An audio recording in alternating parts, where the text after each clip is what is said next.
Sebenarnya Hmm. product manager yang baik itu kayak gimana sih?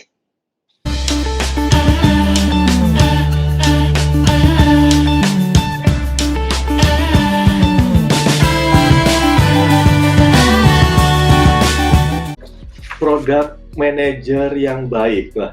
Hmm. Apanya nih? Dari skill atau apanya nih? Oke, kita bahas inilah perspektifnya kan berarti ada yang Hmm. skill wise atau kita ngomongin proses sama result. Hmm. Hmm. Kalau menurutmu karakteristik dari product manager yang bagus itu kayak gimana sih? Oke, karakteristik tadi itu ini again ya, tergantung mazhab lagi, tergantung mazhab, tergantung kebutuhan. Kalau Oke. misalnya dari saya berpegang yang 3 tadi itu. Dia itu tahu strategi, Oke. tahu eksekusi, tahu go to marketnya kayak gimana. Itu Oke. idealnya. Sebagai PM harus tahu itu sih. Nah, kita berkali-kali kan ngomongin tentang mazhab dalam product management nih. Jadi pengen tahu lebih jauh nih. Sebenarnya ada, kalau yang bisa kamu klasifikasi, sebenarnya ada berapa mazhab sih yang bisa ditemui gitu kalau kita ngobrolin masalah product management? Waduh, saya juga kurang tahu ya, banyak sih, karena ya sekarang setiap perusahaan punya job desk, product manager punya job desk sendiri. Jadi kalau misalnya mazhab itu juga nggak bisa dikelompokkan. Bahkan para akademisi juga mengelompokkan itu based on use case yang ada gitu, use case dari setiap perusahaan gitu.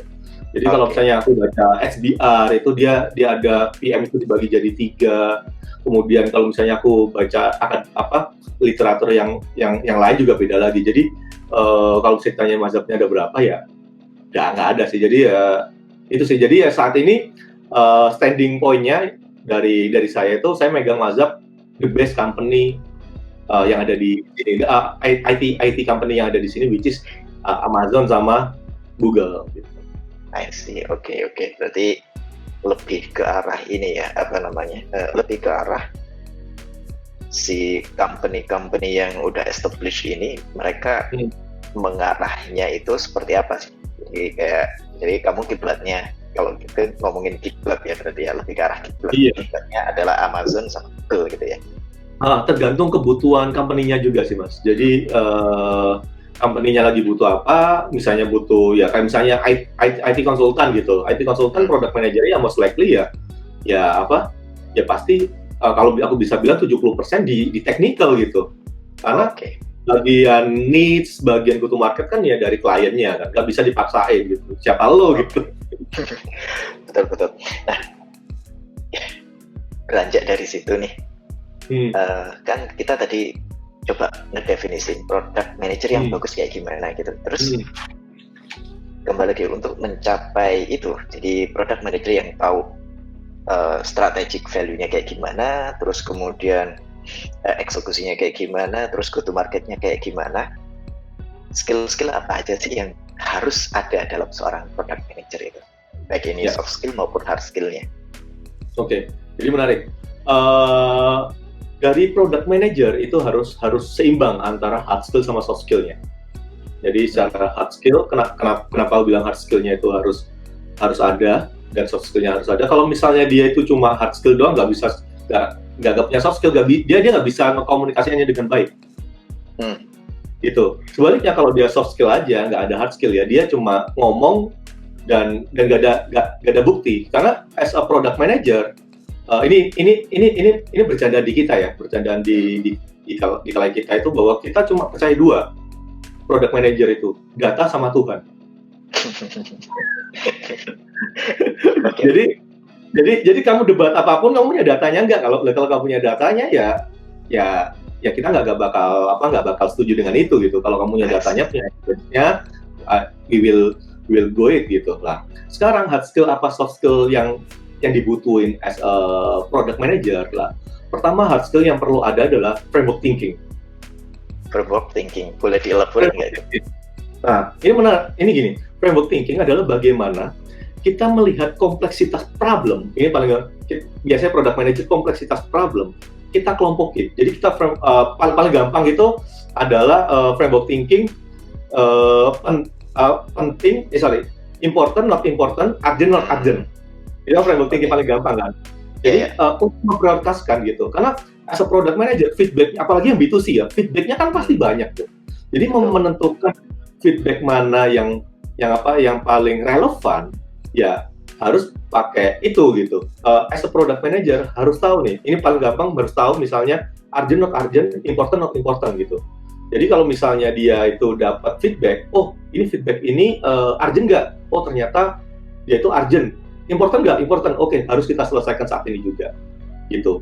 Ada juga misalnya itu feedbacknya dari temennya bos gitu. Tapi kita harus filter urgent atau enggak. Oh ini cuma 1% user doang kok yang ke-impact, berarti not urgent. Important nggak? Oh ternyata impact-nya juga dikit, berarti not important ya. Ya kita kelompokin bentar aja. Kita masukin backlog tapi nggak kita selesaiin dulu. Itu framework thinking.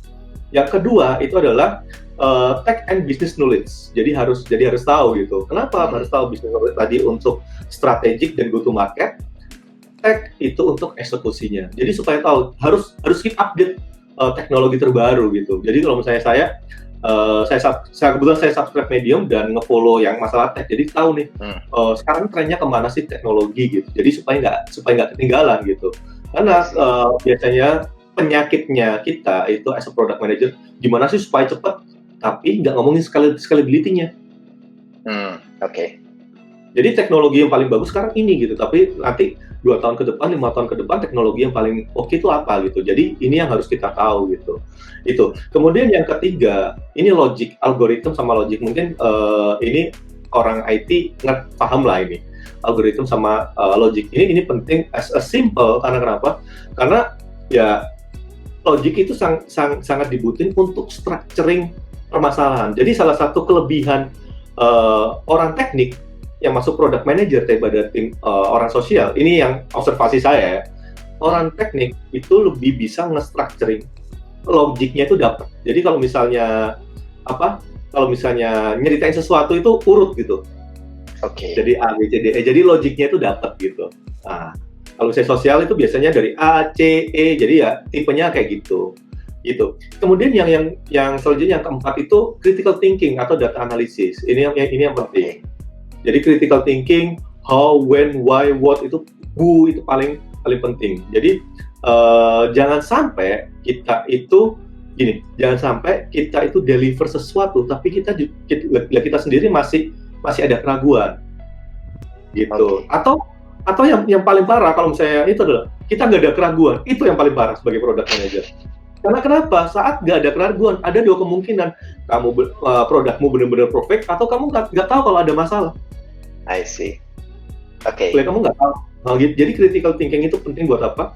Untuk tahu bahwa why-nya itu kenapa. Jadi dari critical thinking itu kita bisa memastikan bahwa produk yang kita buat ini benar-benar meet sama customer needs gitu. Nggak hanya disuruh orang bikin gitu. Ya enggak. Kita product manager, kita yang miliki fitur ini, kita jagain baby kita ini, jangan sampai hanya karena kata orang kita ngerusak produk kita sendiri. Itu.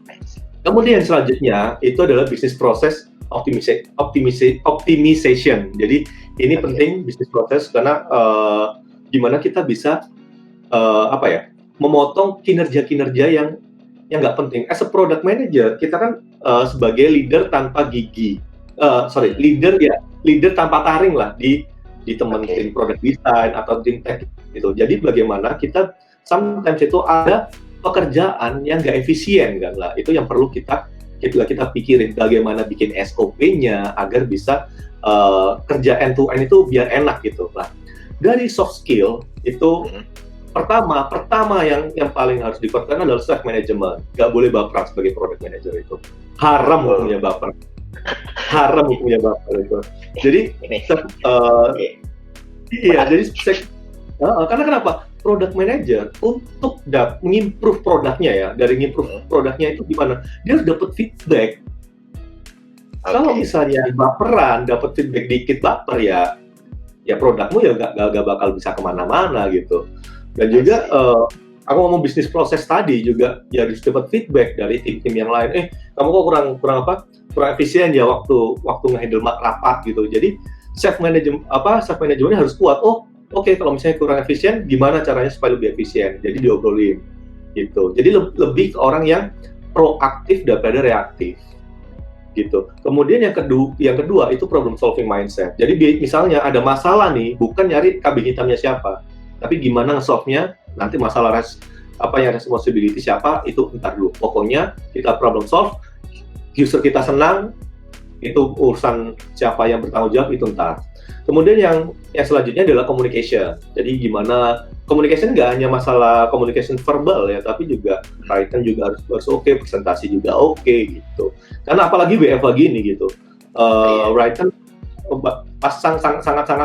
sangat dibutuhkan gitu. Kalau enggak ya kita bakal meeting banyak banget gitu. Jadi skill komunikasi tulis maupun ngomong juga harus jago gitu. Kemudian selanjutnya leadership. Nah ini juga yang nggak kalah pentingnya juga. Karena kenapa? Tadi yang aku sempat mention, PM itu sebagai leader tanpa gigi, tanpa taring lah. Jadi gimana dia bisa nge-influence orang lain untuk ngikutin kata-katanya tanpa harus lihat posisinya gitu. Dan yang terakhir kolaborasi. Kalau ini nggak perlu ditanyain lagi kenapa ya. Karena product manager nggak bisa ngoding sendiri. Siapa tahu kan super gitu. Jadi product manager nge-manage produknya sendiri, ngoding sendiri, rilis sendiri. Rilis sendiri. Dia jadi CEO, CTO, CFO, CMO. Nah, ini menarik nih. Ini berkaitan dengan statementmu yang sebelumnya, yaitu product manager adalah CEO untuk fiturnya atau produknya gitu.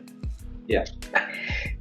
Nah, terus gimana cara align visi misi dari CEO-nya sendiri nih, CEO company gitu kan?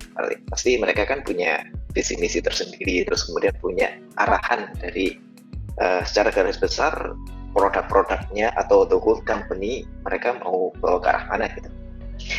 Nah, ngatur prioritas atau ngatur alignment strategiknya kayak gimana sih kalau dari sisi product manager? Apakah akan ada meeting tersendiri atau gimana tuh untuk bisa align dengan visi misi yang dari company-nya?